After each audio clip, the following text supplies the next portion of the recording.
മക്കളെ ഇന്ന് നമ്മൾ എടുക്കാൻ പോകുന്നത് ഇലക്ട്രോളിറ്റിക് സെൽ അഥവാ വൈദ്യുതി വിശ്ലേഷണം എന്ന് പറയുന്ന 3 മാർക്കിന്റെ ചോദ്യം. So direct to the question നോക്കട്ടോ. എന്താ നമ്മുടെ ഒരു ഇലക്ട്രോളിറ്റിക് സെൽ തന്നിട്ടുണ്ട്, NaCl, മോൾട്ടൺ NaCl ഉള്ളത്. ഈ മോൾട്ടൺ NaClലേക്ക് ഞാൻ വൈദ്യുതി കൊടുക്കുമ്പോൾ എന്ത് സംഭവിക്കും?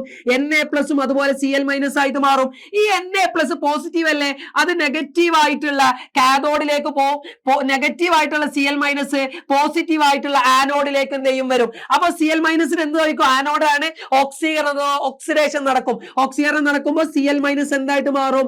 Cl2+ ഇലക്ട്രോൺ ആയിട്ട് മാറും. അതേസമയം Na+ റിഡക്ഷൻ അഥവാ നിരോക്സീകരണം നടക്കുന്നത് അതെന്ത് ചെയ്യും? ഒരു ഇലക്ട്രോൺ സ്വീകരിച്ച് Na മെറ്റൽ ആയിട്ട് മാറും. അപ്പൊ നമുക്ക് എന്ത് കിട്ടി?